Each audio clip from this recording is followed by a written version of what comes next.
¿Qué lugar ocupa un psicólogo en situaciones comunitarias? Es uno de los temas importantes que vamos a tocar con el psicólogo Diego Moraves, que está con nosotros. Bienvenido, fuerte el aplauso.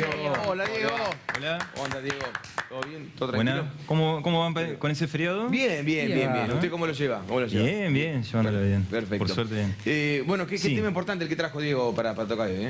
Sí, tenía ganas de poder conversar algo que capaz no es muy común o quizá no se ha podido ver con tanta asiduidad. En este caso, una función que también nosotros, los licenciados en psicología, los profesionales en el campo de la salud mental, estamos habilitados a poder ejercer, no solamente, en este caso, por la carrera de la licenciatura en psicología, acá en la Facultad de Humanidades, en UADER, sino que también a nivel nacional, por el ejercicio del profesional psicólogo, también estamos habilitados a hacer este tipo de intervenciones que uno diría, capaz que no es algo común porque no es algo clínico. En realidad sí es algo del orden de lo clínico. Claro.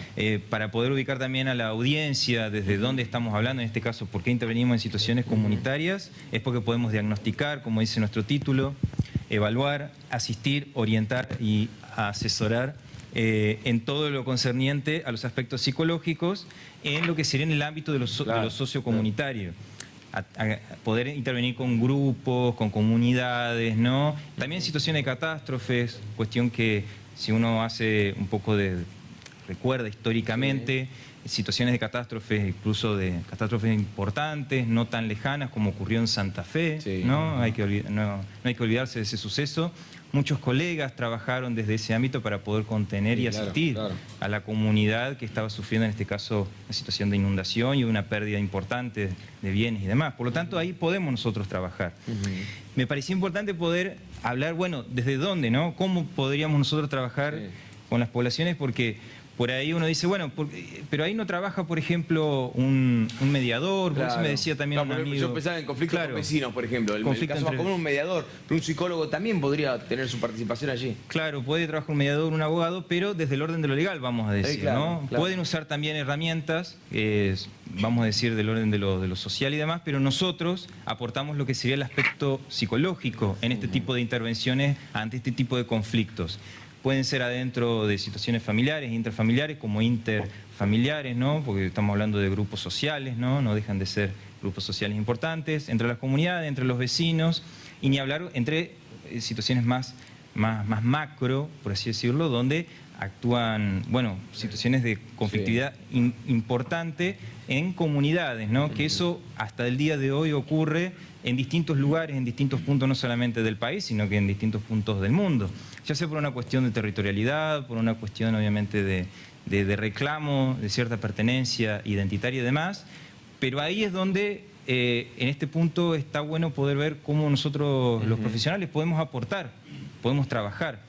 En ese sentido me parecía importante traer cómo ciertos teóricos hoy, colegas del campo de la salud mental o del psicoanálisis, han planteado como una intervención de tipo, de una orientación de orientación del mestizaje, ¿no?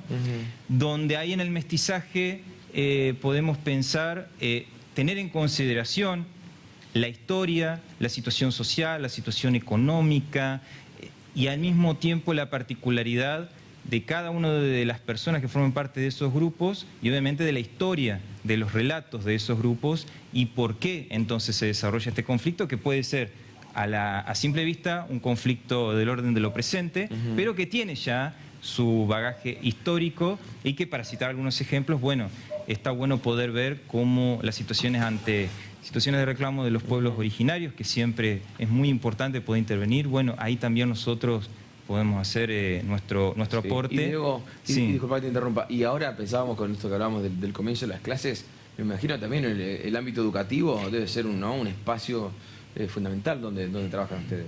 Y en el ámbito educativo sí, es fundamental ante estos hechos que cuando hablamos nosotros de cómo intervenir ante conflictividades que pueden llegar a pensarse cuando una conflictividad vamos a decir, a la primera vista está explotada, ¿no? Una situación grave, pero no. Hay también situaciones de conflictividad importantes y que constantemente, incluso los padres, hace un ratito estaban hablando sobre la situación escolar, ¿no? Y cómo si van a empezar las clases y demás. es importante poder hablar sobre la cuestión de la discriminación dentro de las escuelas, Sí, claro. lo que comúnmente... El bullying, lo que comúnmente llamamos bullying, y que ese tipo de situaciones de segregación, de discriminación, ya sea por una cuestión física, ¿no?, de aspecto físico, por la situación económica de ese niño, de esa niña, por una cuestión también social, histórica de la misma escuela, idiosincrasias de la misma escuela, los atravesamientos ya sea de la escuela o de las familias que asisten a estas escuelas y que no permiten la incorporación, o en este caso darle el lugar a otras poblaciones que quieren asistir a esa institución. Bueno, con eso que uno piensa de que no es algo tan problemático, bueno, uno puede trabajar ahí desde el campo PSI y hacer una intervención interesante ante estos casos de discriminación. ¿Se podría pensar también en una acción para lo que pasó en Corrientes? Corrientes hubo, con esto del incendio tan grande y demás, trabajar en esas comunidades, porque hay comunidades que fueron afectadas, hay gente que va a escuelas rurales que no va a tener clases o que va a tener en otras condiciones. ¿Se puede trabajar en ese tipo de situaciones también? Claro, teniendo en cuenta cómo a nivel institucional se ha leído esta situación reciente de Corrientes como una catástrofe, ¿no? Una catástrofe a nivel nacional, y que en ese sentido se ha actuado con lo que se ha podido. Bueno, tomándome del ejemplo que mencioné hace un ratito, del ejemplo histórico reciente en Santa Fe, ante las inundaciones que vivieron las comunidades ahí, acá también nosotros podemos hacer nuestro aporte para poder contener, asistir y obviamente promocionar, bueno, formas de poder sortear una situación de orden traumático y de orden colectivo. En este sentido se me viene el nombre de Silvia Blechmar, otra psicoanalista que, bueno, también hizo un aporte teórico muy importante en este campo de lo traumático, hablando de el dolor país, que no es solamente una cuestión individual, sino que también colectiva e histórica, y que en este sentido también nosotros intervenimos. Y ahora, Diego, ¿cómo es el tratamiento de esos casos? ¿Se trabaja individualmente, colectivamente? ¿Cómo son las sesiones? En ese sentido, lo que hoy tratamos de pensar son las intervenciones, además de darle lugar a la particularidad de cada una de las personas afectadas, sino que también poder trabajar en términos grupales, y que en este sentido nuestra intervención desde nuestro campo, el campo de la psicología, no sea la única, ¿no? Ahí yo me agarro nuevamente y traigo nuevamente en cuenta todas las reglamentaciones nacionales y provinciales, sobre todo la Ley Nacional de Salud Mental y de Adicciones, la 26657, donde nos trata de sugerir y obviamente tratar de cumplir la intervención interdisciplinaria. Claro. En ese sentido, ante estas situaciones de catástrofes, la contención en salud mental no se reduce solamente a la atención psicológica, sino que también tenemos que intervenir ante una catástrofe que afecta a lo económico, en lo social, en lo histórico y obviamente en lo identitario de las comunidades, porque se vieron arrasadas, en este caso, su situación de arraigo, de pertenencia, de trabajo, ¿no? Y que esto va a afectar, ¿no? Por lo tanto, hay que tratar de asistir para poder prevenir con una política de reducción de daños. A ver, hay muchas escuelas que tienen los equipos, ¿no?, integrados, y tienen psicopedagogos, ¿no? Además, habría que tener psicólogos en esos equipos. ¿Cada institución debería tener un psicólogo?